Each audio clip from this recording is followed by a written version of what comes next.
Hello, this is Deborah. We've been nominated at the National Comedy Awards. Give us a vote by going to thenationalcomedyawards.com. Come to a live recording at King's Place this Thursday, 4th of November. One episode is like a Later with Jules Holland, except a Later with me and Grace Petrie. And Grace is going to be playing us some of the songs from her charting new album and talking about them. It's going to be really, really fun. The other episode is going to feature Celia A.B., who is a brilliant French-Palestinian comedian. You must come if you can, and if you can't, you can join the live stream, and you can watch that live or for 48 hours. You can go to kingsplace.co.uk or link straight through from the website. You can also come to a live recording at Soho Theatre, Tuesday the 9th of November. We'll let you know very soon who the guests are. And guess what? I'm doing a 1-hour stand-up comedy show called The Guilty Feminist Stands Up. Stuff that I don't necessarily want on the internet, but I'm very happy to tell you live. The themes are coming out and going in. It's the 30th of November to the 5th of December. Tickets are selling fast for that. So go to sohotheatre.com and get tickets ASAP if you'd like to come. Please come. And then I will be on tour in Australia and New Zealand, finally, from the 13th of July to the 27th of July. So get tickets now for cities all over Australia and New Zealand. Check the link in the show notes or go to guiltyfeminist.com. Don't miss out. And now, on with the podcast. I'm a feminist, Deborah, but this is going back about 6 months, actually, but let's pretend it was last week. Last week, I was at King's Cross Station, and I noticed that there was a young lady who had noticed me. Say no more, okay? And that never happens anymore because I'm too old. But there was a bit of me that was like, oh, what's going on here? And I thought, oh, I know what's happened here, Deborah. She's recognised me as because she's one of my gang, you see. And I thought she's recognised this mid-level celebrity lesbian, okay? Well, not even mid-level, but anyway. And that's okay. That's what happens when you're not quite famous. Okay, this shit happens to you all the time. And then she walked towards me, and I was like, oh no, this is going to be really awkward, because she's going to be gushing and telling me how gorgeous and wonderful I am. And she did. She bloody well did. She said, I think you're absolutely wonderful. I love your stand-up, and I just adore your podcast, and I'm coming to see you at the Edinburgh Festival soon. So it wasn't 6 months, it was 2 years ago. And she said, and I just feel really sad to hear that you're not single anymore. And I thought, hang on a minute, I haven't been single for ages.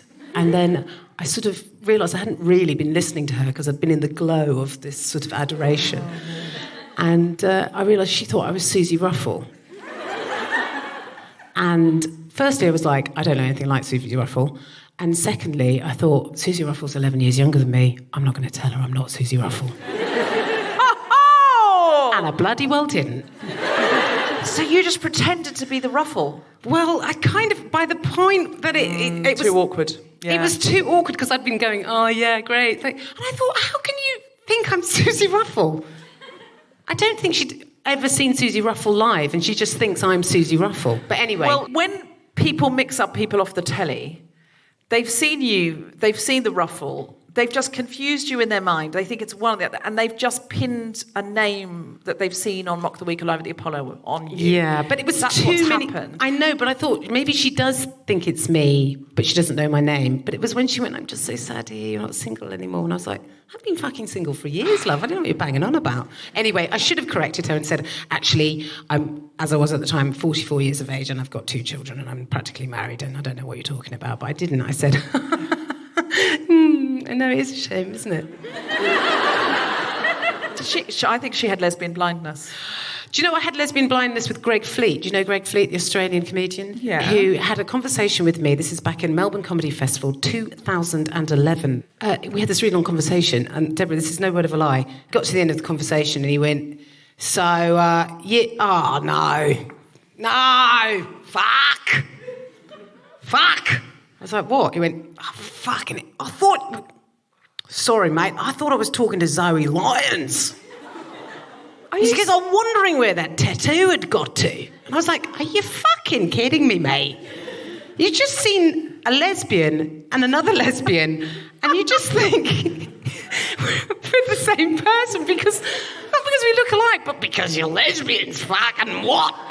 This is embarrassing. I was like, yeah, it is embarrassing for you. But why did he mention it? I think halfway through the conversation I went, oh, I think you're confusing me because I'm not Zoe Lyons. And he went, fuck. Yeah, I was wondering where that tattoo got to. Anyway, I was like, oh, God. Yeah, anyway, more than once. Are there any lesbians in the audience who have been mistaken for other lesbians? Is this a common thing? Come on, at least your partner.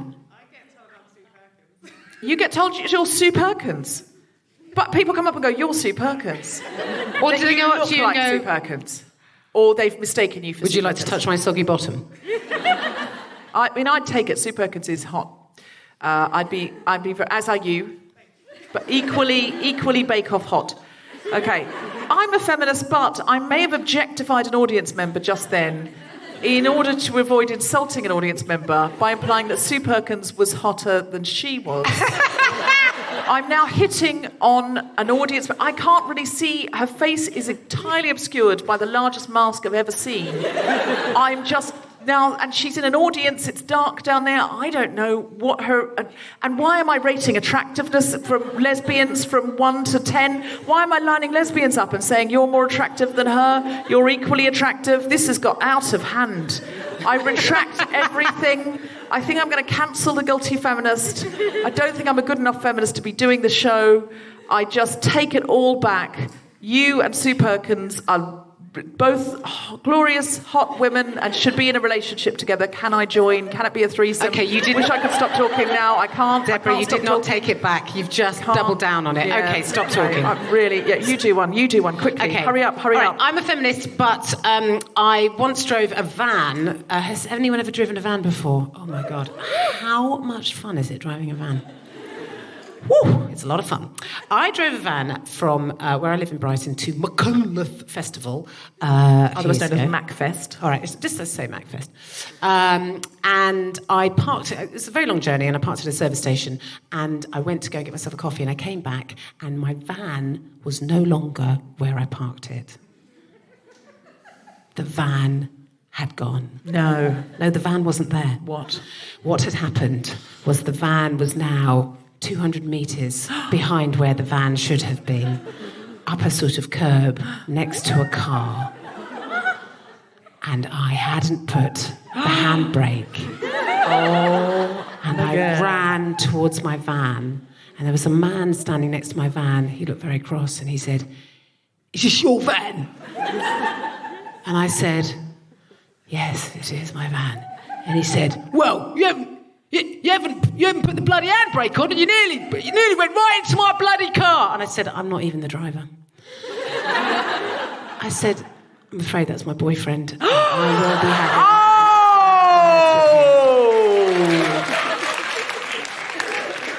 And he went, "Well, you could bloody well tell him." He went, I said, "I tell you what, I'm going to go and get him." And I hid in the service station for 35 minutes until he left.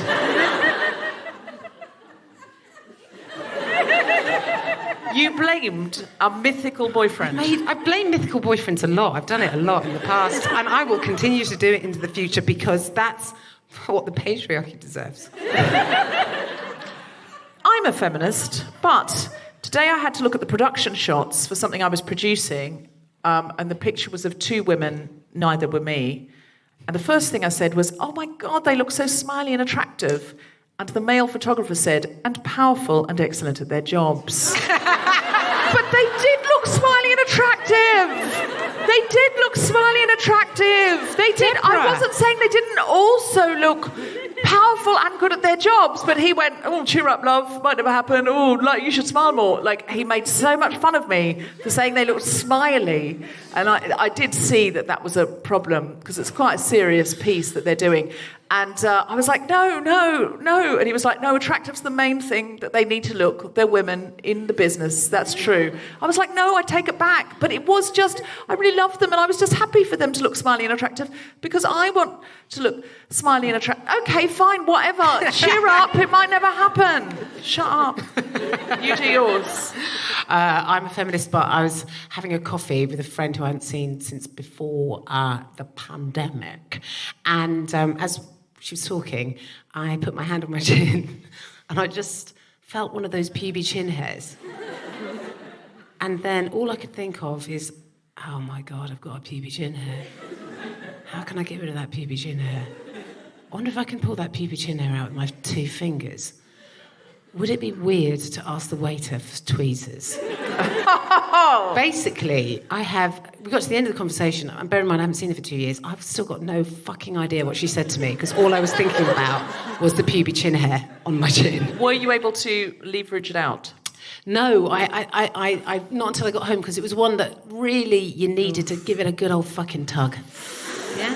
You know, just want to say, where's the support group for the goatee, okay, on a woman? No one's talking about it. I want to have a chat about this another time, yeah? Because it's all very well going, oh, yeah, I get the occasional chin hair. It's like a fucking pube. You could cut cheese with it. Is that... I don't want that. Okay, fine.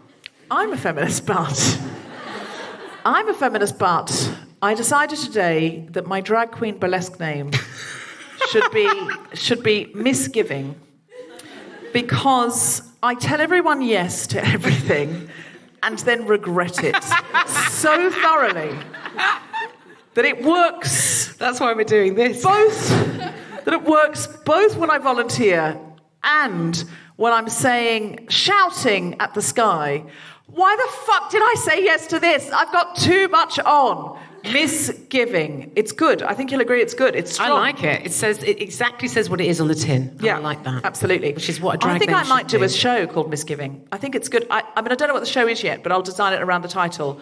Many times I've come up with a title and then saying no. Written a show. Sorry, my puffy sleeve is distracting me, so I just missed what you said.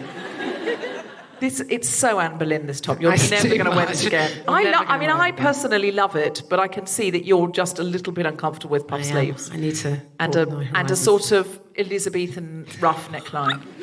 You keep saying Elizabethan, which is why it's making it feel really not my vibe. Live from King's Place in London, Spontaneous Shop presents the Guilty Feminist with me, Deborah Frances-White, guest co-host Jen Brister, and our very special guest, Francesca Martinez, Dr Rita, Dr Bob Gill, talking about saving the NHS.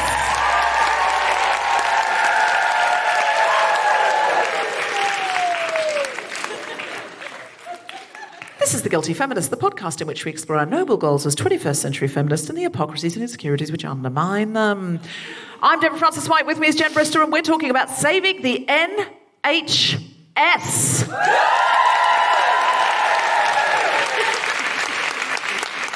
Oh, thank you, Deborah. I am late. Did anyone notice? I don't think so.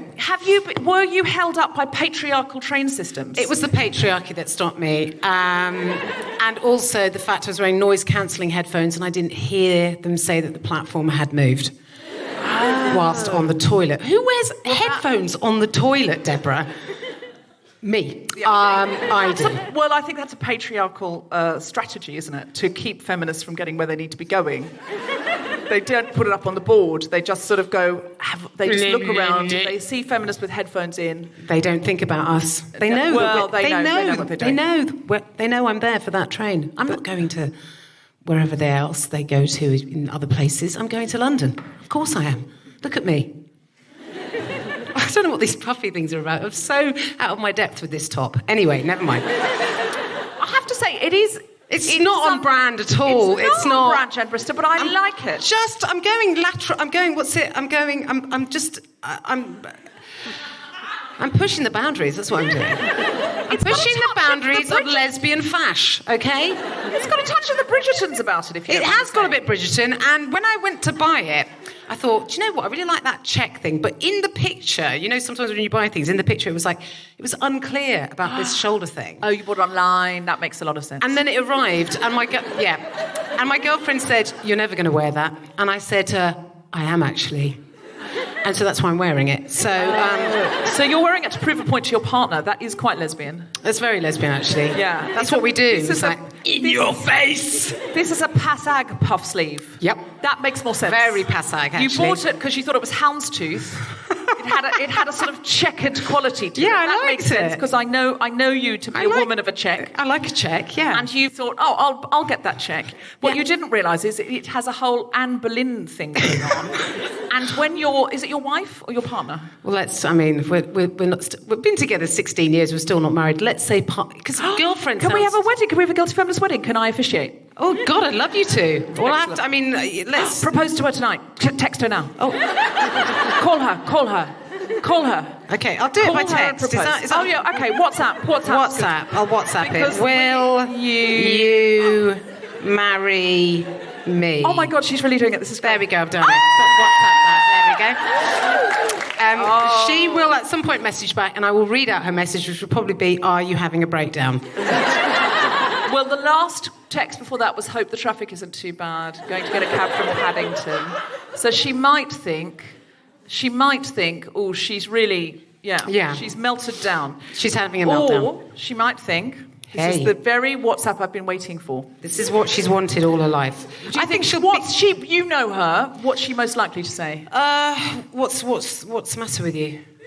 What do you want? She's going to say lol. Would she say lol? No, she wouldn't say lol. She'd probably do a face that, that emoticon where the face looks all a bit scrunched up, like it's having it'll be that face or something. Like a seizure emotion. Or that finger. Just the middle finger. No, I think she's going to go, oh my God, yes, she might call, which would be very exciting, and then you have to put it on speakerphone, and then we have to see wouldn't it be great if she FaceTimed? You haven't met my partner, She was down on one knee saying, I also propose to you. This is the greatest night of my life. I am so excited about this. But I have officiated 3 weddings, and 2 of the couples are still married. Okay. So 2 out of 3 is actually very good. I think it's not a bad actually. Well, the 3rd one, they're really good friends, and they co-parent very happily, and they all get together for the kids' birthdays and stuff. So I think that's a win, because they'll be partners in a way for life. Have they got other romantic partners? Yes. Okay. Does that need to affect my stats significantly? No. No, it's not Right, that's now making So if a lot I more marry sense. you, even if you split up, it won't be acrimonious based on the stats. Okay, that'd be great. But you may stay together for, I won't say forever, because we don't know how long the others... Well, it's been 16 years. I mean, what else are we going to do? That's the spirit. There we go. That's the romance spirit. That's what you want, isn't it? You've got your vows sorted there. Yeah. That's the opening. It's been 6 years. Well, what else are we going to do? What else are we going to do, love? And I do. Do you own real estate together? I love it. I love that you said real estate. Yes, we own a property. But we live in it. We live in it. Do you have a house in Brighton? Because I think that's a bigger commitment in a way. It's harder to get out of a real estate situation, especially during COVID. We've got mortgage. Well, and also children. That's quite hard to get away from them as well. So, well, although some of the most happy parents I know co-parent. I mean, most parents co-parent, obviously, but co-parent in separate houses because every second weekend they get brunch. Yeah, brunch does sound great, actually. So almost the only way I'd be happy to have children is with divorce. Yes. Okay. If Tom and I split up, I'd be like, I'm much more open to it. Because he'd have them every other weekend. So you're going to split up before there are any kids involved and then get him in afterwards? I mean, I just think every other weekend sounds good, doesn't it? Like, because then you get one weekend where you go, oh, look, we're going to the park. Oh, lovely, lovely, lovely children things. Oh, isn't he sweet? Isn't she lovely? You know, aren't they beautiful? Whatever. Right. I don't know, I'm gendering my children. I feel uncomfortable. They're hypothetical. But then every other weekend... You know, sex and brunch. Do you see what I'm saying? Sex and brunch. Wow. Brunch and now I'm having sex with somebody I'm not in a relationship with at the moment, and that's making me feel like I'm being unfaithful. A slow, comfortable brunch against a wall. These are just suggestions for what you could be doing if you split up. Now, I feel like that's not even a euphemism. I'm ruining the proposal. Has she texted back? Right, has she texted back? No. Okay. Look, honestly, she might be considering what to say. Oh, God, I hope she doesn't say, actually, now you've said that, I was thinking about doing the other thing. Although, brunch, holy moly, I really hope not. If she does split up with you now, I've given you the gift of brunch every other weekend. Brunch up against the wall. A slow, comfortable brunch against the wall. Have you had any response from your wife yet? Your to-be? Can we just have a little look? There's no response, but has there been a tick? No blue ticks yet. No blue ticks, okay. We should get our guests out.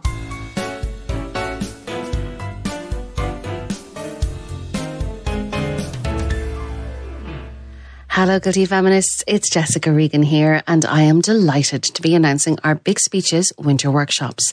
They are taking place on Saturday, November 27th, Sunday, November 28th, Saturday, December 11th, Sunday, December 12th, Saturday, January 15th, and Sunday, January 16th. All Saturday workshops are taking place from 10:30am to 2:30pm, and all Sunday workshops are taking place from 3 to 7pm.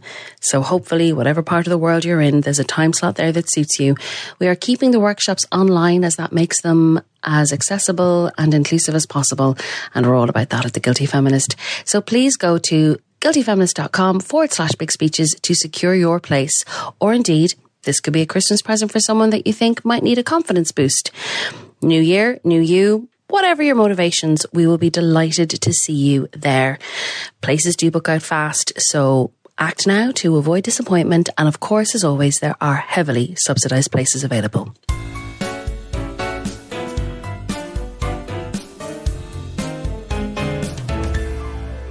Dr. Rita Issa is an NHS doctor, public health academic and activist. Dr. Bob Gill is an NHS doctor campaigner and creator of the documentary The Great NHS Heist. Please welcome to the stage, Rita and Bob.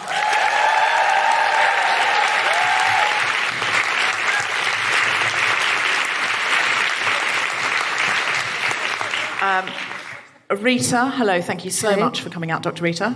Thanks. We really appreciate your time and also your extensive expertise. I'm sure you've got other things to be doing. Not really. Okay, I'm wrong. And Dr. Bob Gill, thank you very much for coming. Thank you for inviting me. We're very, very excited to hear what you've got to say. Now, we're also going to be joined by somebody on the screen above. This is very exciting for us. This is the hybrid world we live in now. Wow. Our next guest is a comedian, speaker, actress, writer, and active campaigner. Please welcome to the screen, Francesca Martinez. There she is! Hello. It's delightful to see you. Am I really big? You're massive. Am I like a wobbly god? You are. You're the size of a building. Excellent. This is sort of like Godzilla Martinez, to be honest. Excellent. I'll take that. I'm very excited. I'm sorry, I'm going to have to take... we can see you down here. So actually, we're better off looking here. Yeah, because I will look the cameras are this way, and so if we turn around, Francesca can't see us. So we're seeing you here. Hello, Francesca. Can you see us? No, I can't. I can just hear your lovely voices. Oh, yeah, you can't see us. In fact, I did get the memo about that. But don't worry, because I'm imagining you very beautiful and photoshopped. Keep imagining us that way. I like it. I think we won't send pictures. We feel very privileged to have this episode tonight here at the Guilty Feminist, because I think we're going to get some insights that we wouldn't otherwise have, and we really do need to know about. So first of all, I'm going to go to you, Bob. Can you give us the privatization overview? So for anyone listening globally, the United Kingdom is very proud of its socialized medicine. And we've had that since about the 50s, and that was hard fought for, hard won. And Americans are always so astounded that, whatever we've got, we can get it seen to. A prescription is £7. And if you really can't afford it, the government will pay you prescriptions as well. Doesn't matter what kind of medication you want, it's £7. And if you need an operation, it's all there. So we don't have a history of privatised medicine in this country. Of course, we do have private medicine options like Bupa, but they have to be better than the NHS or no one would use them, and very few people do compared to our population. Only rich people, only the kind of people that run the country generally have Bupa or similar. So, Bob, can you tell us what's going down with privatisation in this country? Sure. While I was listening to you earlier, I was worried about drifting into mansplaining, so forgive me. No, Bob, we've specifically booked you to mansplain. Okay. I should have said that in the bio. Dr. Bob is an NHS doctor, campaigner, and mansplainer who created that. But you're not mansplaining, because mansplaining is telling us stuff that we already know, as if we don't know it. You are just explaining because we don't know when we want to know. So you're invited here as an honoured guest, whatever you tell us. Unless you tell us, like, feminism is about equality for I'm not going to go there. It's best that you don't, Bob. It's best that you don't. Stick to your expertise. So I will take you very quickly through what's been going on. It's taken several decades. It spans the political spectrum. In fact, it closely follows my career. It started back in 1988. That's when I went to university. And that's when a document was produced by MPs Oliver Letwin and Jordan Redwood called Britain's Biggest Enterprise. This was commissioned by a right-wing think tank called the Centre for Policy Studies, and it set out how we would go from a publicly funded, publicly provided system to an American-style insurance system without anybody noticing. And it explicitly said, without anyone noticing? No, I put that bit in. Oh, OK. But that was the agenda, you think? That was the agenda. No thinking about it. They quite clearly put it in there. There were 5 steps, and this is how we're going to achieve it. But central to the plan was to keep it as quiet as possible, otherwise there'd be a significant public pushback.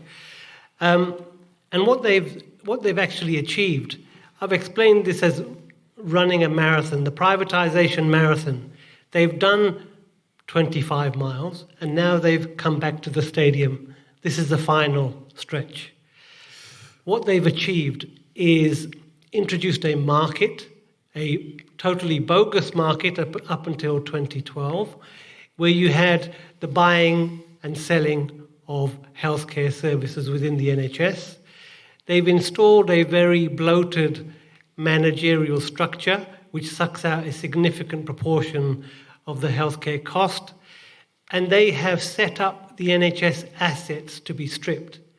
And if I divide that up into 3, you have the land and the property, you have the patient data, and of most interest now is the NHS budget. And while they've achieved so much, most of the staff and unfortunately most of the patients and the public have no idea because we're not being told. The NHS logo appears everywhere. We're still not paying when we access services, so it appears as if nothing has changed. The reality is that we're very close to finishing the job, and what the current bill that we are here to try and raise your awareness about, what the current bill will do is essentially turn the NHS into a logo and a funding stream. The NHS will no longer be a provider, everything will be outsourced, and the control of the budgets will be handed over to United Health and similar companies. That's America's biggest insurance company, private insurance company. And this bill is currently waiting to be turned into a law. Yeah, so it's had 3 readings in Parliament, it's been to the committee stage, it will come back to Parliament. Why have we had absolute zero coverage in the main media, so sort of television and main sort of broadsheets, haven't even touched on the fact that this bill is about to go through and what the impact will mean for every single person in this country? Is this a question for you, Rita? Yeah, so I called up a friend before the show who works in the media, and I said, why aren't you covering it? And he said that most of the stuff that's in the media is what is happening in government and the sort of battles that are happening in government, because that is what brings stuff to the forefront. And so there's something to be said about the lack of clear opposition from the opposition party. Surely not. Because really we need to be debating this quite publicly, and the fact that we're not, I think, should be very concerning. But then I guess if we look at the government's and the media's track record over the pandemic, I mean, around the world, we are known as Plague Island.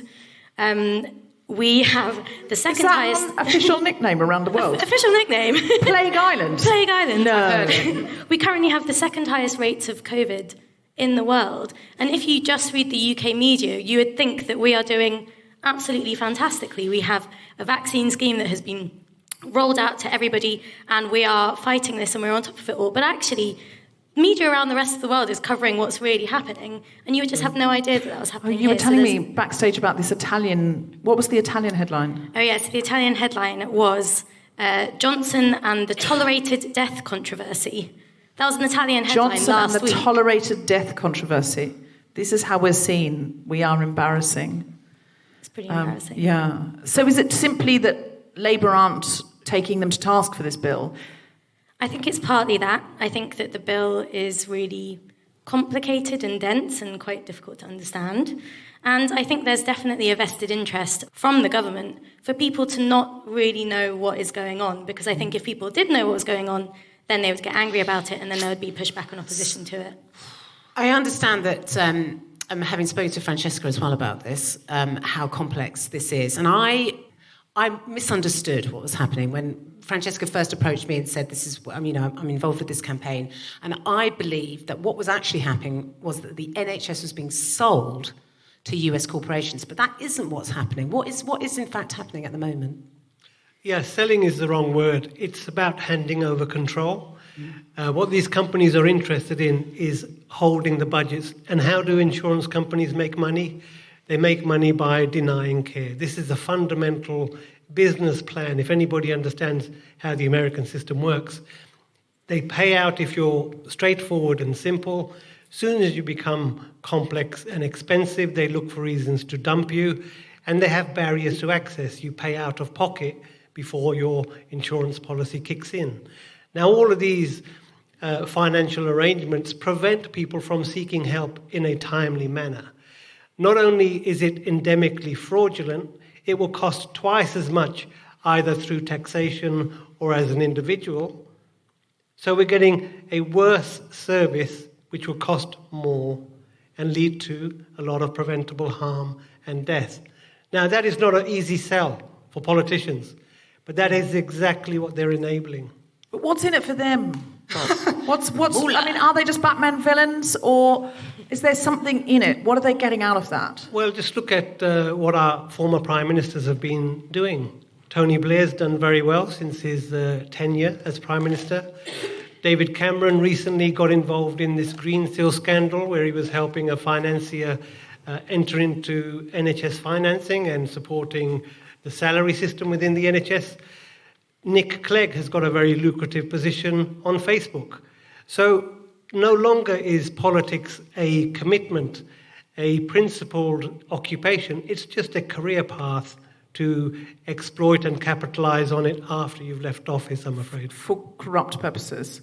Because this particular cabinet, there's all these sort of, it's, Rishi Sunak's wife and it's Matt Hancock's brother-in-law and, what those might not be the exact right relatives, but I know that there have been scandal after scandal. Francesca, can you tell us about this campaign? Well, first of all, I have no medical qualifications whatsoever. I'm just a wobbly comedian who loves the NHS. And I just want to start by saying why I love it.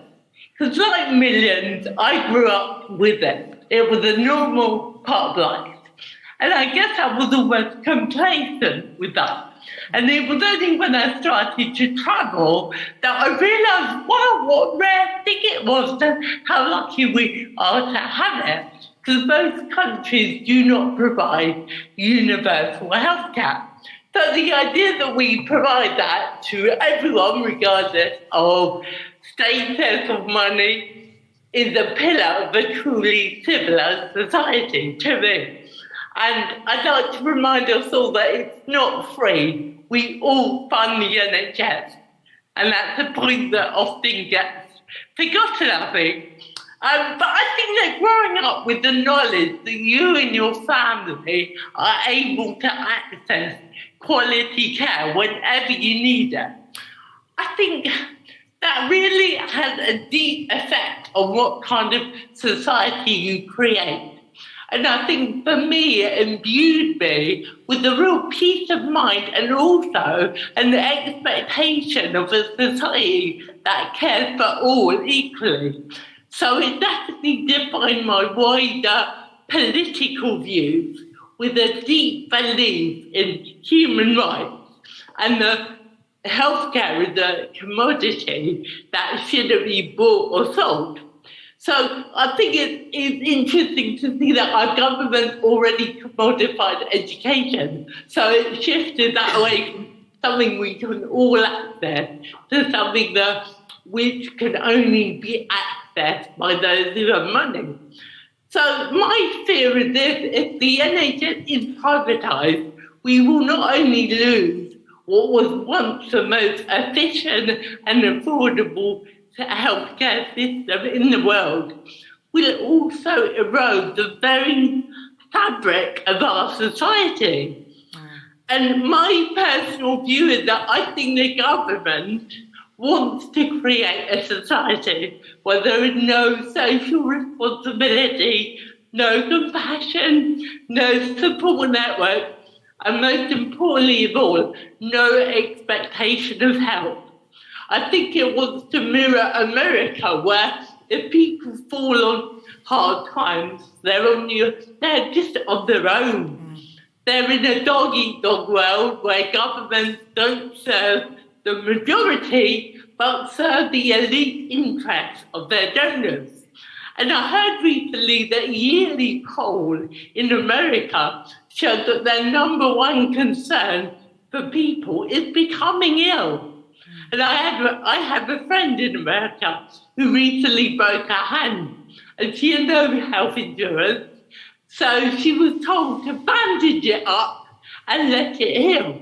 Oh my God. So she lives in constant fear of getting ill or injured. And I think a really shocking fact is that the top cause of bankruptcy in America is medical bills. And most of those people have insurance. So that unease and despair and social isolation, that's coming here. And I think it's a normalization of not being helped. I think that is the fundamental aim. That's what we're heading towards.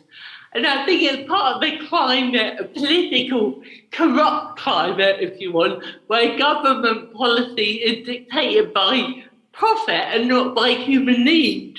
So I'm nervous that if the NHS goes, the welfare state will be next. Yeah, absolutely. Yeah, absolutely. If they manage to destroy our precious, beloved NHS, then everything will be up for grabs. And it's really important just to add that rich people won't be safe either. You know, don't sit at home thinking, it's all right, I have money. Because reports from America show that the wealthy are often heavily targeted and they're missold unnecessary treatments, which I think is appalling. Yeah, I remember seeing all of that played out in Scrubs, where they would try and get people to have these full body scans so that they could, because there's something wrong with everybody, and it was just to make people hypochondriacs. And I think simply the profit motive shouldn't be in healthcare. And one quick last word about the campaign which you asked me about, and I waffled. I just want to say it's so important. It's not only about saving our precious NHS, it's about defining what kind of country we are. Because the NHS is the embodiment of the idea that quality healthcare is a fundamental human right that everyone deserves.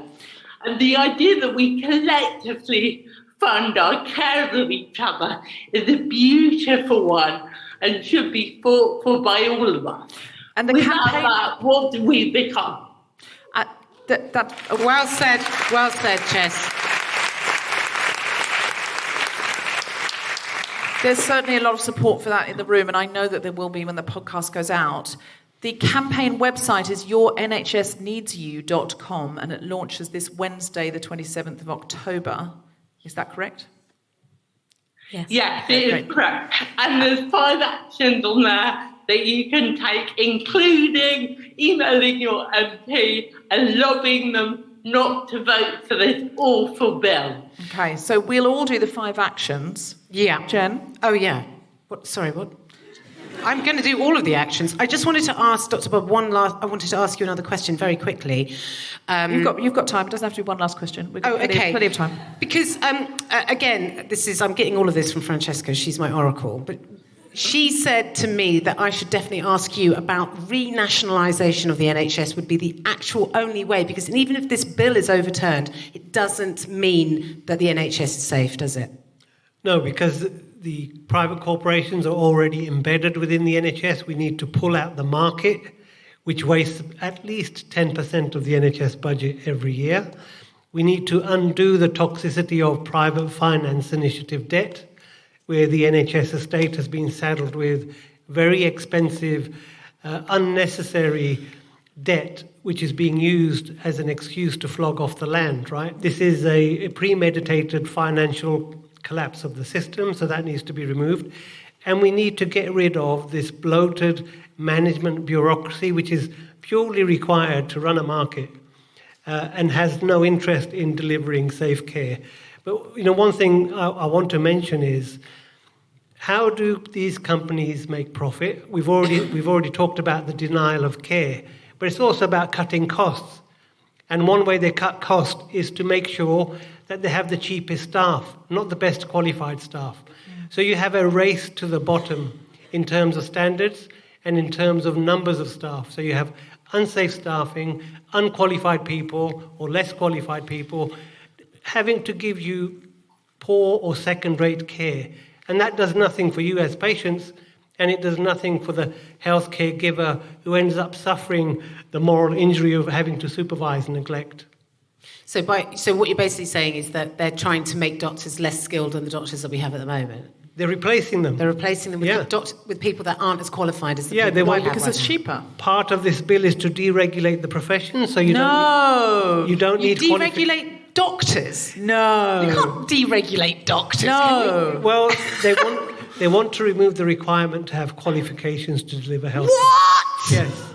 Are you kidding me? I'm not Who's joking. going to do surgery, though? They can't do that. You cannot take it. I wouldn't put anything past them, right?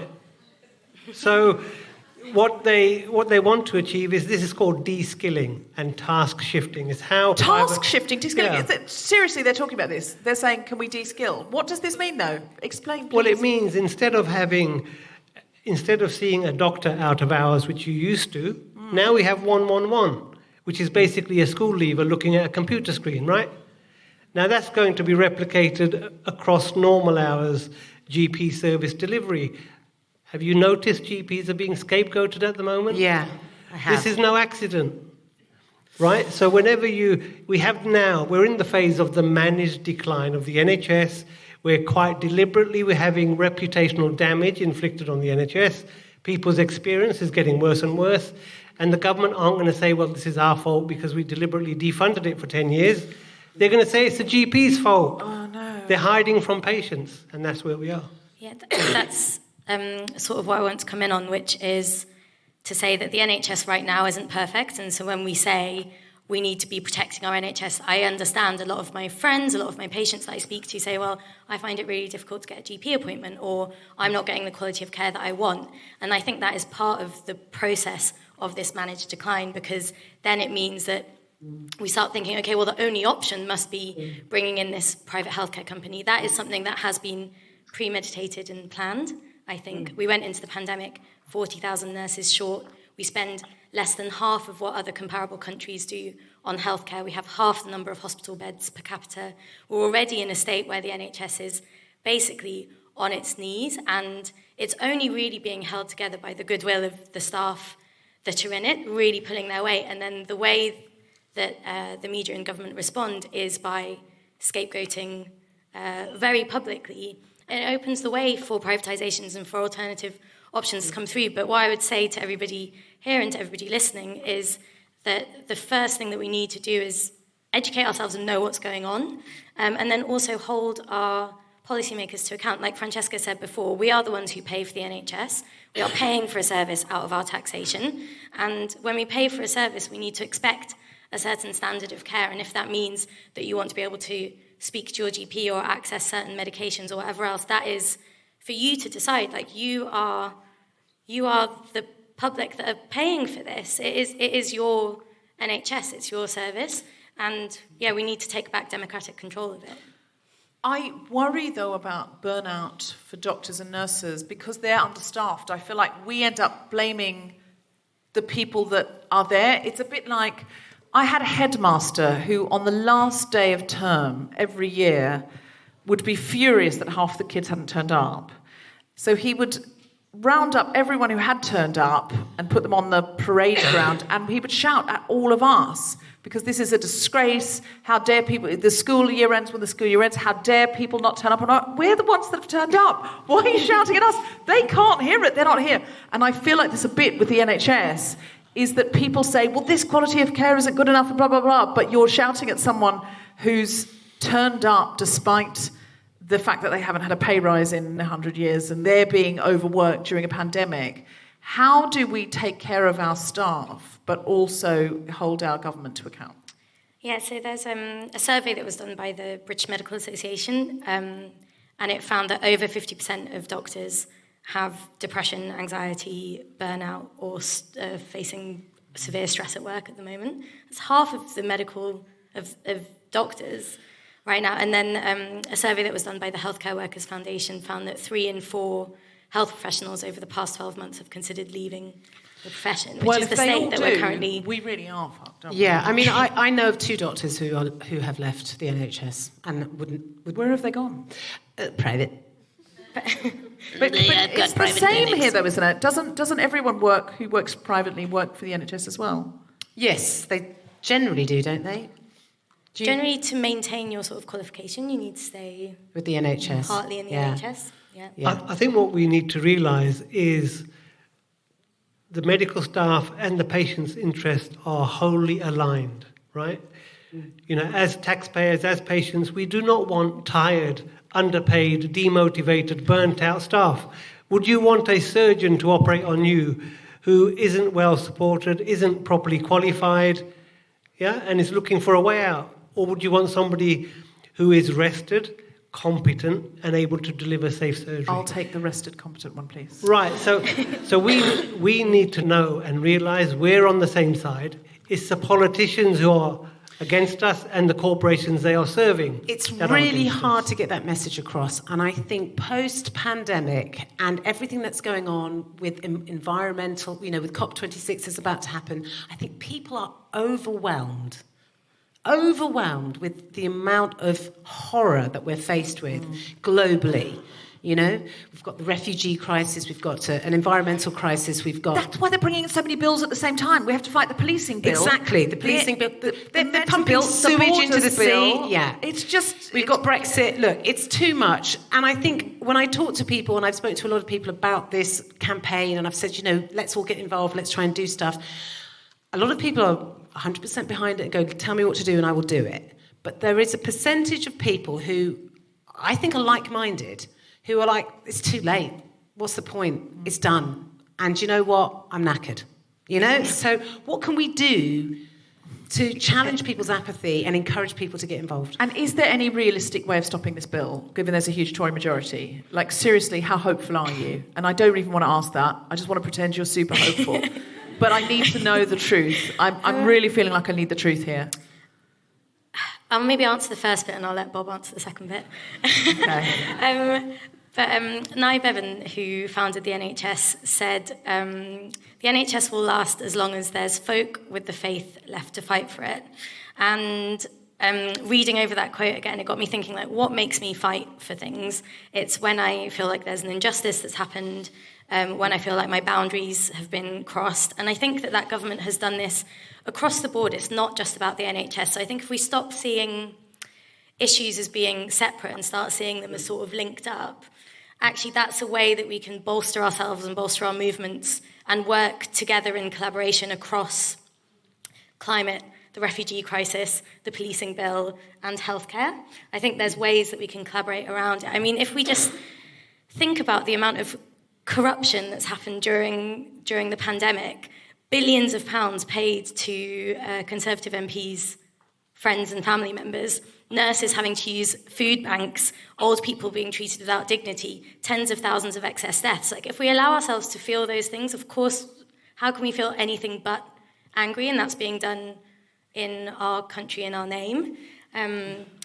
But we just need to find the energy and I think the communities to be able to come together and fight around it. We just need to all come out onto the streets, like the whole country needs to come out and stand Stop in front clapping. of number 10. That's what I say. I was going to ask you, did you enjoy the clap, though? That was for both of you. Did you enjoy it when we came out and applauded on I Thursday? shed a solitary tear. Mixed emotions. It was good to see the outpouring of public support. It wasn't so good to see Boris Johnson clapping, because that was cynical. They know what they're doing to the health service, yet they pretend to love the NHS. But in terms of optimism, no social advance was achieved by everybody being despondent and sitting on their backsides, right? So if you want to let the system go downhill, end up paying more for something that is unreliable and unsafe, sit back and relax. If you want to prevent that happening, then you need to become active, because you were never granted any right by the top. It came from the bottom. And you have to be part of the bottom-up awakening and say, not in our name. Everything you've mentioned there is an assault on democracy. Well, what bigger assault on democracy is there than the theft of your health service?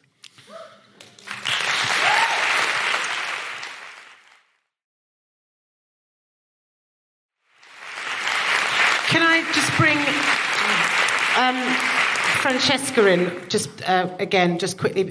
Chess, you have put a flame up my bottom. That's probably a private matter, Jen. We're talking about the NHS. Oh, God, I'm so sorry. I thought we agreed not to mention that publicly. I know, I'm so sorry. I keep conflating the two things. Anyway, sorry, let's get back on track. Okay, I won't bring up my bottom again. I wish you could see her Anne Boleyn shirt, Francesca. Chess, don't... If Francesca saw this shirt, she'd laugh in my face. Okay. But you've got me fired up, and you've got me involved in this campaign, and I appear to have spent the last 2 weeks doing nothing else. So you can do... What would you say to people, Chess? What are you going to say to get people listening to the podcast and people in the audience tonight, to get us rallied round and get together? Well, I think Rita was bang on when she said all these problems that we face are joined up. They have one cause, and that is a political system that is corrupt and that serves the interests of an elite minority rather than the majority. So it places short-term corporate profit above human need and our planet. And that is why we're facing such a crisis environmentally, socially. So it's very important to realise that there is really one cause, and that is that our current people in power, our lawmakers, are not serving us. They are serving the interests of their donors.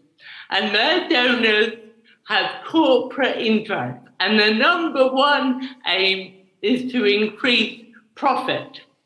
And if we don't take a stance against this, we're going to see every aspect of our lives corrupted by the profit motive. So I think it's highly vital that we realise that apathy only serves the powerful. Every human right we enjoy today was won by people who had hope, by people who believed in better. I just also want to add that I think one of the reasons there's been media silence on this issue is because the interests of our corporate media overlap with the interests of the privatisation lobby.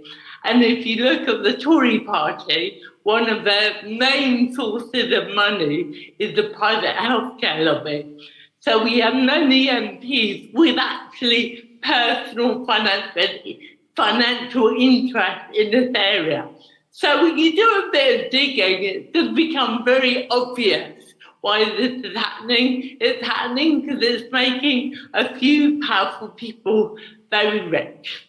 So what can we do, Francesca? What do you want us to do? What do you want us to do? Because I feel like very angry and very motivated, but they've got a big majority. What is it that we can be doing? We can write to our MP And what else? You can go to the website and take the 5 actions which are clearly listed. But I think in a broader sense, it's very important to try and engage with alternative media, so shifting away from the mainstream narrative, which so often just confirms corporate interests.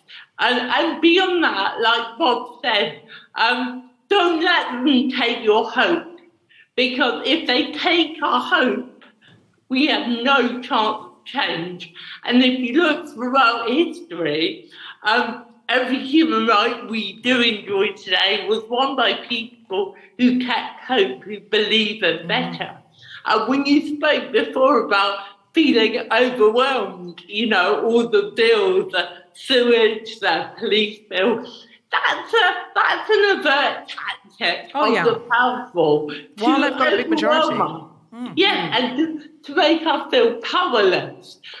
So I think it's very important that Rita talked about building communities, and so often modern life tries to make us all feel like there is no society and we're all separate economic units. But that's bollocks. And COVID has shown us what bollocks that is. We are all interconnected. We are all dependent on each other. There is no vulnerable people. We're all vulnerable in certain situations. So we need to realise our common humanity. And only in numbers will we ever achieve anything. So we've got to come together and embrace our common humanity. Thank you so much, Francesca. Thank you, Jess. Bob, is there anything you came to say that you didn't get to say? No, I think we covered it. It's up to you lot. Now you know what's going on. I've empowered you, we've informed you. And anything you'd like to plug? So if you go onto YouTube, I've made a film which explains this in a lot more detail. It's an hour and a half. Please watch it. It's called The Great NHS Heist. NHS Heist. Arm yourself with the information to combat the propaganda that is being foisted upon us. The more of us that are informed, we can produce an army of people who are putting the correct, the truth out there, right? So we need more help to put the truth out there. Everyone should watch that as soon as possible. Tonight, I know Succession's on. It is more important. Yeah, Francesca's getting excited about Succession, but this is more important. Well excited. I am very excited. I might watch Succession first, but then I'll definitely watch The Great NHS. Okay, get back to what we're talking about. Sorry. Rita, Rita? can I just say a huge thank you for inviting us on and covering this topic. We all really appreciate it. Well, we are that sort of non-mainstream media, sort of weird other outlet that people listen to. We're not in the corporate pocket. So I think we have to be responsible. Also, Jen's very persuasive. I am. She calls me all the time now. I used to be the one calling Jen, going, "Oh, can you come and do this? This Choose Love fundraiser or whatever." And she has realised it's time for payback. So she calls me and goes, "I've got a thing on. Can you find some famous people to sign this letter? / can we come and do a Guilty Feminist?"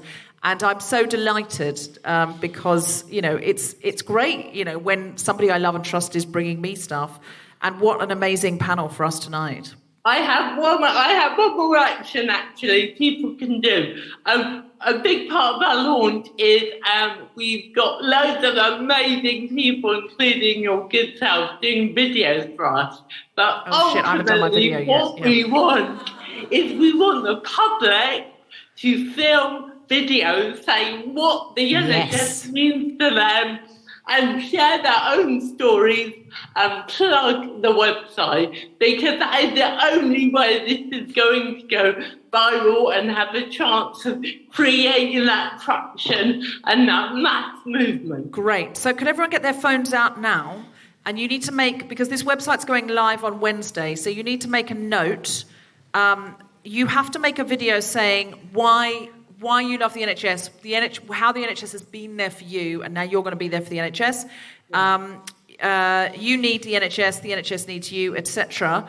And the website that you're going to plug is NHSneedsyou.com. What's any hashtags as well to add? Well, it's Your NHS Needs You, and all the info about what we're looking for in videos is on the website. Any social media tags, or is it all directing back to the...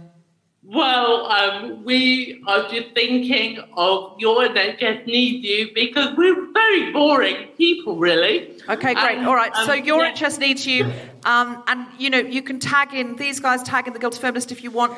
If you don't want to make a video, make just a tweet about how the NHS has been there for you. But ideally, we could, if all of us did a video on Wednesday, that would start to make it go, because then other people go, oh, I want to do that. And I then want to talk get to your involved. friends, your mates, your family members, people you know, you're like, oh, I know so-and-so that's really politically active, or I know so-and-so that's really into the NHS, whatever. Just contact them and just say, listen, I'm sticking up a video, will you retweet it? Some people might not be comfortable putting up a video, but they might want to retweet it or favourite it, or share a story, or share a post, or share a feed, or whatever the hell's going on. I don't know, understand social media.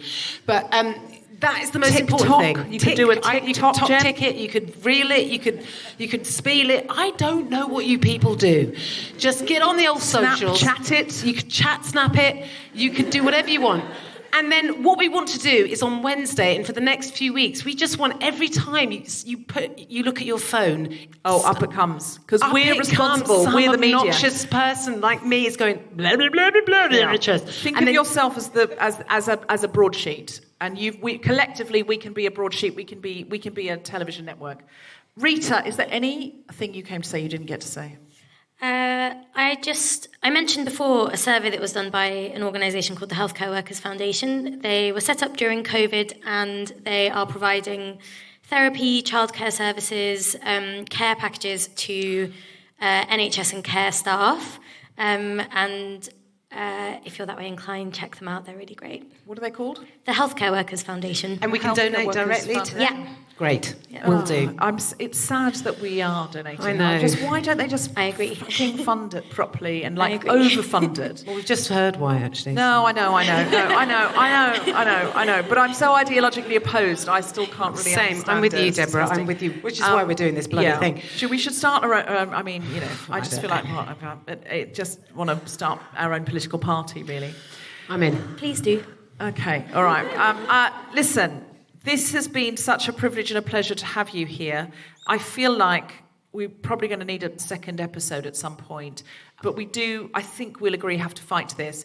The point has been made, even if you're sitting at home listening thinking, I'm quite wealthy, I'm probably going to be fine. You're not, because it's going to be like that American system where they fleece you, they bounce you around, your provider still is looking for ways to serve the shareholder and deny you care. It doesn't actually matter how rich you are. Germs don't care how rich you are. We've discovered that in the pandemic. They don't give a fuck. Viruses do not care about how wealthy you are, what school you went to. They will come and get you. And if the only doctors available to you are overworked, underskilled, under-resourced, and costing you an arm and a leg, then you are absolutely screwed, especially if you've just lost your arm and a leg in an accident, because there'll be no one to stitch it back on. No way. This sounds like bad news now, but the good news is we're all going to get together. Could I have a big, big round of applause for Dr Bob Gill?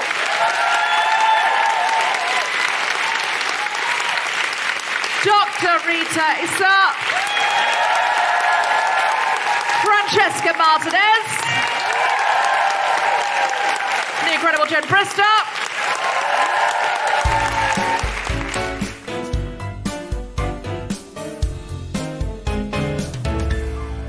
Now, we've got to edit this bit into the last episode because otherwise it's not going to make any sense. But I'm now going to ask you, Jen, what did your girlfriend/partner say to you? We are all waiting for the big revelation. You said, will you marry me? She said, oh, what? Of course!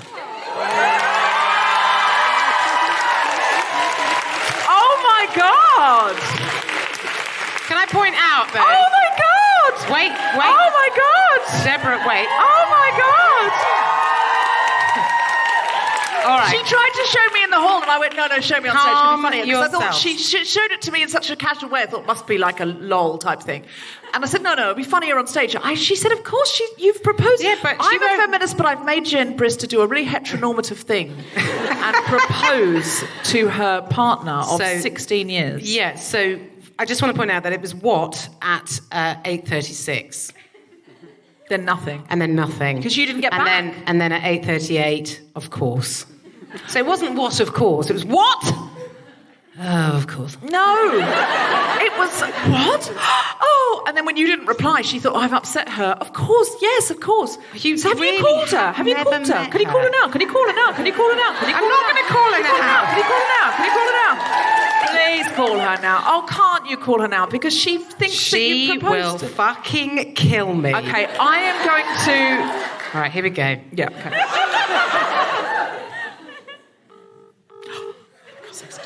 Is it on speaker? Hello, love. Oh, hi. You're currently on the Guilty Feminist. Great. The reason why is because you may have noticed I proposed to you in a text. Yes. And that was Deborah's fault. And you said, of course. Yep. Yeah. Are you going to get married now? Are you overwhelmed with love for me right now? No, I'm a bit freaked out, to be honest. Can I officiate, please?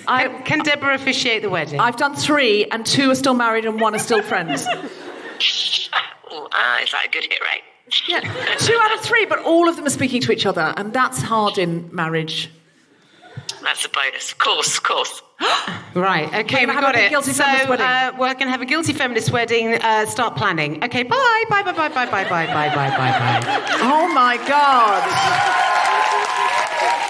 You heard it here. Congratulations. What are you going to wear? I will probably wear this blouse, actually. I'm telling you. I'm going for an Edwardian look. An Edwardian look. I'm telling you. I feel very happy with this. Have you ever talked about getting married before? This has just never come up. I don't know. We've probably talked about it a couple of times and then didn't do anything about it. I mean, just know that now she'll have said yes and nothing will happen. Well, I don't know it will because I'm going to chase it up. I'm going to have a guilty feminist wedding. I'm going to officiate and I'm going to make you both say I'm a feminist, but I'm going to chip in and help pay for the booze because I think it's my fault that it's happened. Right, let me get back on the phone. Hang on. You have been listening to The Guilty Feminist with me, Deborah Frances-White, guest co-host Jen Brister, and our very special guests, Francesca Martinez, Dr Rita, Issa, and Dr Bob Gill. The recording engineer was Chris Sharp. Music was by Mark Hodge. The producer was Tom Salinsky for The Spontaneity Shop. Thanks to Zoe, Becca, and everyone at King's Place, as well as all of you for listening. For more information about this and other episodes, visit guiltyfeminist.com.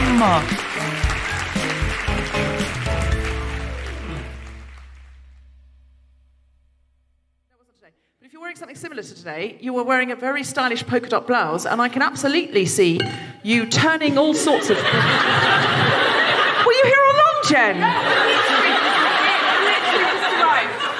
I've literally just arrived. So what we're doing, the way I'm busking... You were busking great, and I didn't want to break your flow. No, the way I'm busking is to act for very small acts of feminism. As well as producing podcasts and live comedy shows, our company, The Spontaneity Shop, also works with people in business, helping them with their communication skills. Together with the producer of The Guilty Feminist, him from Best Pick himself, it's Tom Salinsky, and our third partner, who you don't know but you are going to love, Alex McLaren. We've been helping people to present better, build stronger relationships, make more diverse and inclusive environments, that's generally me, and make their voices heard. Now we're bringing some of those insights, ideas, and questions to you in the form of a podcast. It's what we do best. I'm thrilled to announce that our new show, You Can Talk to Anyone, will be starting on Monday, the 8th of November. And you can hear me, Tom, and Alex talking about what's in store right now.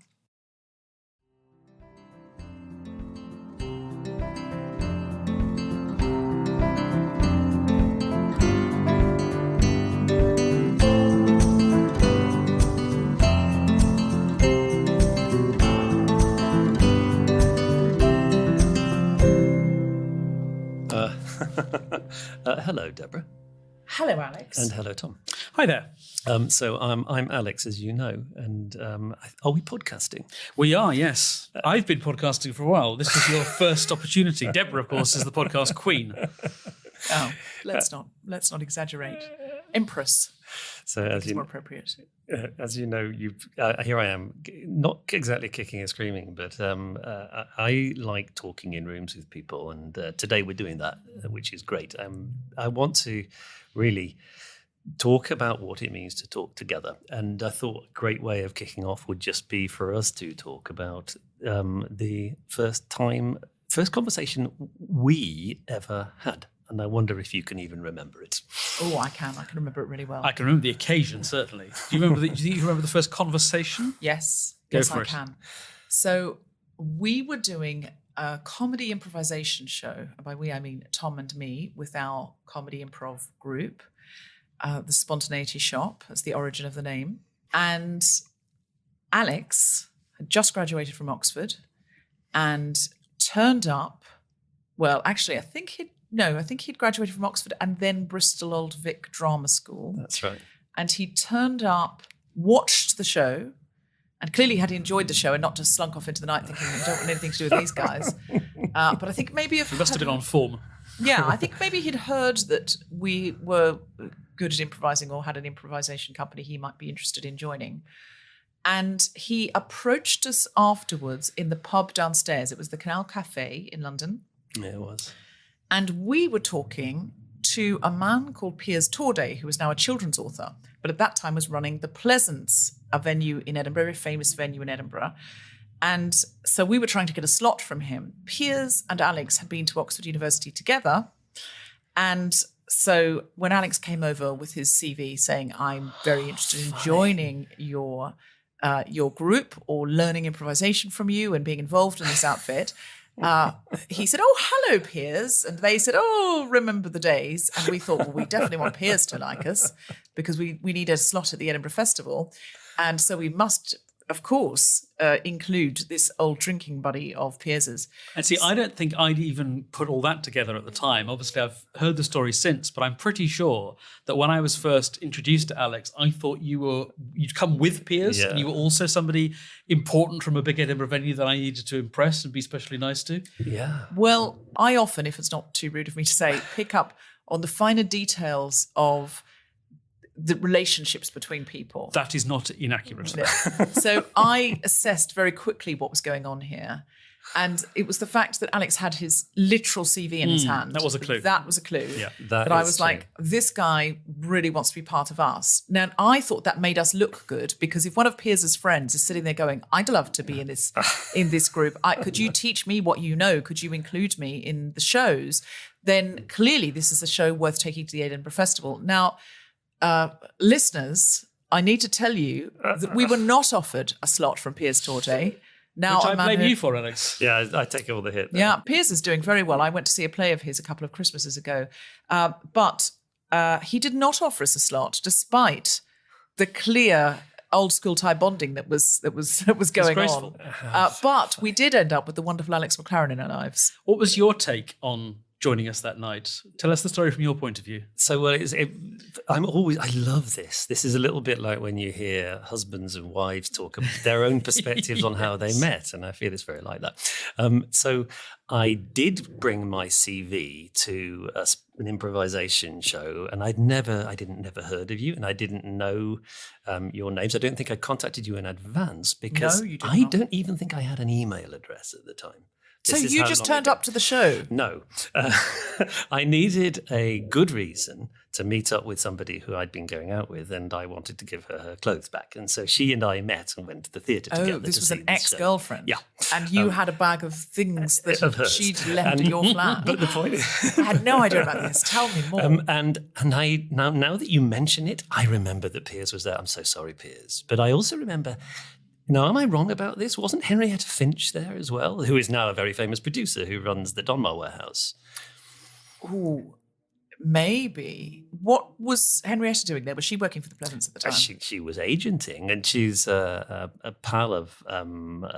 She was working for Mark Berlin, who did end up being your agent. I remember. Oh my God! Yes. So she introduced us to Mark Berlin and got us. Our first agent. I think so. That may be the connection. So I'm going to have to check with Henny now. And weirdly, that was the connection, because I know Henny better than I know Piers, although we were all at college together. But I did take my CV because I just read a book about improvisation, and one of the formats in it was guerrilla theatre for Keith Johnston, and your show Guerrilla Theatre was in Time Out. And I think one reason why I got excited about your show. Now, unusually, I think I then subsequently discovered you weren't hosting it, Deborah. Philippa Waller was. You were playing. I think we pretty much took it in turns, actually. That might have been. I think it was shared out pretty evenly. Okay. Before we started doing the Dream Date format. The Dream Date format. And then in that Dream Date, it was then you and me hosting, and then it pretty quickly became you hosting, Deborah. And then that's when I wanted to transition into stand-up, because I realised I liked talking to the audience a lot more than I liked pretending to be characters. And I just got to the point where I was like, it seems undignified when you're out of your 20s to be pretending to be a 12-year-old boy or a dog. Well, I just was like, no. I'm aging out of this silliness, but I loved talking to the audience, and I loved that lively feel. And that's when I decided I wanted to be a comic. Well, this is very much an origin myth for everybody. But also, particularly for what we're talking about today, because I remember the show, and I remember it. And this is not by any means a criticism. It was not slick. And I'd seen at the time I was doing... Absolutely. No, I know it was. No, I know it was. And I remember seeing carefully actors. Cultivated lack of slickness. Yeah, but so often when I was seeing improv shows, I think I was seeing really actually just marginal variations within a very, very slick format. And so I didn't really see people taking the risk of going out and not really knowing what choices they were about to make. It was actually very well That's making fixed. me miss improv now. Yeah, no, happy days. But that vulnerability... I mean, a little bit, that moment of not going out and really not knowing. But no, I don't think you miss that, because I think actually part of what makes performers exciting to watch is that they are doing something new live, and so that was what was exciting to me, and why not only did I want to be in the show with the performers, I wanted to get to know you. And so it's almost like I met you before I sat down and had a conversation with you. And I think that's something that performers will often experience, is that people know them before they know the people. And why was it important that Philippa Waller was hosting? Philippa Waller, by the way, who also now works in Great genius, and has a 4D Human Being. 4D Human Being. Yeah. Why was it important for you to remember that? Well, because now I've worked with you two for 20 years, and I feel like it's me and you two and our gang. And in fact, I suppose maybe the first people I saw were Philippa, Chris Harvey-John, hello Chris, and people like Jacqueline Haig, Gary Turner, all those other performers as well. But I suppose the tone was set by you two, because it was your show. And so that openness and that vulnerability was really, really important. And I think it's something that happens when people connect with friends. And so you do not need to be a performer or a comedian in order for those dimensions to really feature in the way you communicate with others and the way they communicate with you. And you quickly became a huge asset to us, both as a performing company, and then also because we were doing a lot of teaching. And teaching is something which some people who are brilliant practitioners can also do. And it's something that some brilliant practitioners struggle with. I've often said, I think it's very difficult to be taught by a genius, because typically geniuses have no empathy. They can't understand why it's not just as easy for you as it is for them. PE teachers. Maths teachers. Well, PE teachers were always good at sport at school, and that's why they became PE teachers, but they don't understand children who are uncoordinated, who are not fast at running, and who don't enjoy it. And so they tend to get rather cross and think you're not making an effort. When, in my case, I wasn't making an effort, but that's because I hated it and was no good at anything. So I think that that's right, that sometimes if you have to learn something by rote, you're a better teacher. But you, Alex, actually, I think, took to improvisation very easily, at least from my perspective, as somebody helping you through that, but also immediately became very, very good at conceptualizing it for other people. Well, that's interesting. I think the reason why it came relatively quickly to me, and certainly not completely, is that so much of Keith Johnson's approach, which was the school we were all schooled in and via Patty Stiles, is that it actually faces the fear. And I am interested in how taking fear away makes people better at things, makes them able to be their authentic selves, and yet we can't live in a world in which that is entirely taken from us. At least that's not yet happened to me. There's always something, and we often have to function in our working lives, or we have to, in which we're under pressure and we're dealing with anxieties and we're dealing with targets we've got to hit, and maybe even people with whom we don't have the strongest kind of relationship. Maybe we are given tasks to do in terms of connecting with people which aren't, we wouldn't necessarily choose for fun.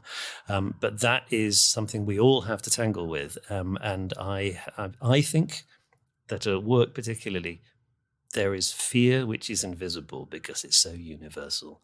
And so I'm really interested in actually at the moment looking at the intricacies of it all, because we've had some time now where we haven't been able to be together and talk about the kind of the challenges that we face in communicating. And I think in that time I've really been missing it and thinking about what it is that I miss, and also noticing which dimensions of my own instinct, experience, and talent are actually transferable into other formats, like the Zoom work we're doing, which we've been getting sort of very, very positive responses from. And I'm interested in actually asking more intricate, detailed questions than we have time to in our everyday training sessions, when we're actually tackling clients' problems, specific challenges, rather than actually looking at the problems behind those challenges. So I haven't looked at any of your prep, Alex, and I know you've been thinking about this quite deeply. Can you give me some kind of insight into things we might be discussing in future episodes? Because I'll be one of the discussers. Yeah. So I'm very intrigued. I mean, in some ways I want it to be a surprise, but in some ways I'd like Christmas. Yes, in some ways I'd like to know what's just the shape and feel of, when you feel your presence just before Christmas when you're a kid, could that be a PlayStation? Is this the shape of the new dress that I wanted, or whatever it is? So could you let me feel your presence? Absolutely. I feel away. It's going to be short. We're thinking something about 25, 30 minutes. And what we're going to do is each week we'll look at just one question about the nature of communicating and talking to other people. So it might be about making a first impression, first time you meet somebody, and our feelings around that. You never get a second chance to make a first impression. So it seems. We'll be talking about what happens when we go too far, when we cross a line and we feel like, oh no, we only realize afterwards that we socially screwed up. What can we do about that, as well as what can we do to anticipate that challenge? I want to look at the different kinds of people that we engage with, and which kind of person we are. I'm interested in introversion as well as extroversion, and I'm interested in exploring what that concept means and what it means for when we're communicating with others. And I want to look as well at what happens in different environments. Why is it that some people, if you put them on a stage in a big venue, some people absolutely come alive, and other people, the majority, I would say, of people diminish, and they are a bit overawed by the experience, and they can't do their best. They're much more effective one-on-one. Why some people actively prefer Zoom interactions to being physically present with people, and other people feel almost like they're having to juggle with one hand behind their back. And can I add to that? I'd love to hear from some different guests, because some of my closest friends, because I'm a stand-up comedian, are extremely introverted stand-up comics who, if you put them on the stage at the London Palladium or even the O2, they will have the time of their lives communicating with thousands of people at once. Then you try and chat to them in the bar and they're looking at their shoes, they're awkward, and you try and say, that was a fantastic set. Oh, no, don't. They love the applause, but they don't want you to look them in the eye and tell them you're a great comedian. Yes. What's that about? Well, it's absolutely fascinating. I mean, and in fact, it's interesting to me, because one actually thing which is interesting is how do we communicate with people that we do know as well as people we don't? And I want to explore the fact that I'm basically a kind of, somebody recently said to me, I don't switch on until I'm in a room with people. And that's true. But my partner Zoe's not like that at all. She likes company, and she's great company, but it uses her up in a different kind of way. So she would probably put it that she's an introvert and I'm an extrovert. And I find that exciting, that we're people who can be so different from each other can want to be with each other more than anybody else on earth. And that is part of what I want to explore, variety. Similarly, I get my energy from other people, and that's how I recharge my batteries, and then I need some time alone to process that. Tom absolutely can only be on charge if he's alone. If he's, maybe if I'm there, that's fine. But he doesn't have to talk. He doesn't have to be on. Yeah, I'm the Zoe. Yeah, no, it's true. I remember. But you're good with people, Tom. Yes. But you're good at a dinner party. But at one of those free form parties where you just have to wander around talking to people with a drink, Tom will last half an hour. And then go, once, Alex, this is true. I had to. You know what I'm going to say, Tom? I do, yes. We went to a friend's wedding, and the music was extremely loud. He was very fond of the bride and groom, but didn't know anyone else. I was not having a good time. And after a while, he said, do you know, I'm really not coping at all. I'm just going to have to go. I've said my pleasantries to the bride and groom. I've wished them well. I'm not enjoying talking to other people here, and the music's really too loud. And I said, you can't go. You've only just got here. And he said, I'm going to have to. I said, right, okay, don't say goodbye. I will just pretend you're here. And I'll cover for you. And every time the bride, who absolutely loves Tom, and she calls him Tom Lumbo because it's a running joke about Columbo, every time she came by in the dancing or whatever, and say, where's Tom Lumbo? And I'd go, oh, he's just over there. And then I'd point to another man with dark hair. She'd go, oh, I must go over and say hello. And then, of course, she'd get waylaid because she was the bride. A couple of times I said he'd gone outside with the smokers because he needed fresh air, which it was freezing cold. It was snowing. It was actually snowing. He didn't. But every time I just would point in a direction, go, there he is. And then, I maintained that Tom was there for hours. I left at 11 and said, oh, I think Tom's just gone ahead of me to the station to just make sure we... Which I had by 2.5 hours. Yes, indeed. But that is, I have had to cover for Tom because I didn't want the bride to get hurt feelings. No. I have since... Because that bride is no longer married to that groom, I have since felt it was okay one night after we'd had a few drinks to reveal this to her. She thought it was absolutely hilarious. Yeah. But that's what I find fascinating about this, that somebody will look at someone like you, Alex, and they'll see you very socially adept, very confident, and they won't know what is the situation that is your kryptonite that will push your buttons. And I think some people often say the same thing about me. It was interesting when I had a brief flirtation with doing close-up magic, that an anxiety and nervousness that I hadn't experienced for years suddenly came back. Yes. Because when I'm on stage, whether it's talking at a conference or doing an improv show or anything like that, I'm on very familiar ground. But when you're doing a magic trick, you'll either do it right and it will be successfully fooling, or you'll screw it up and everyone will see straight through you. Yes. And that put a lot of extra tension, and my hands were literally trembling as a result. Yeah, it's funny. I get very anxious when when I need to almost extract myself from the performance. So reading in church at funerals makes my knees knock, because that's not a time for grandstanding, except in some cases. It all depends on who's in the box. But if I die, I want you to grandstand away, Alex. I want a big performance. If you die. Top hat. It's in doubt. Of course. Okay, all right. If I die before you, Alex, and you are able to attend the funeral. Yeah, well, even if I go first, I promise I'll be there to read at your funeral. Okay, that's worrying. That's scary. No, it's funny, but what Tom's saying about what goes on behind a confident front is really important, because I cannot speak for everybody, but so many times when you talk to people who seem powerful, they don't feel powerful. When you talk to somebody who makes it look easy, it doesn't feel easy. They're actually incredibly busy inside, and so there are. I think that sharing of different perspectives on this is really important. When I say you can talk to anyone, I think that's true. But it doesn't necessarily mean it needs to be the same way for everybody. So I'm not fixing broken people. I'm really interested in what it is that makes it possible for people to connect with each other. And I believe it's possible for everybody. I'm really looking forward to this podcast. This is one of those podcasts that I'm helping to make because I want to listen to it. Good. It's going to be fun.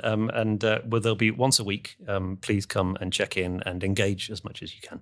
Thank you very much, guys, for coming to play. Yeah, I'm really looking forward to delving into this subject more. And also, strangely, I think I might be going to learn more about both one of my oldest friends and work colleagues and my husband, the producer of The Guilty Feminist. I mean, I've already learned things from this conversation. There is no doubt you will.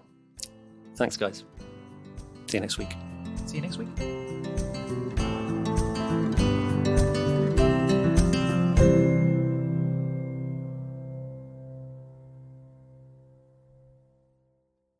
The Guilty Feminist is provided exclusively from Acast.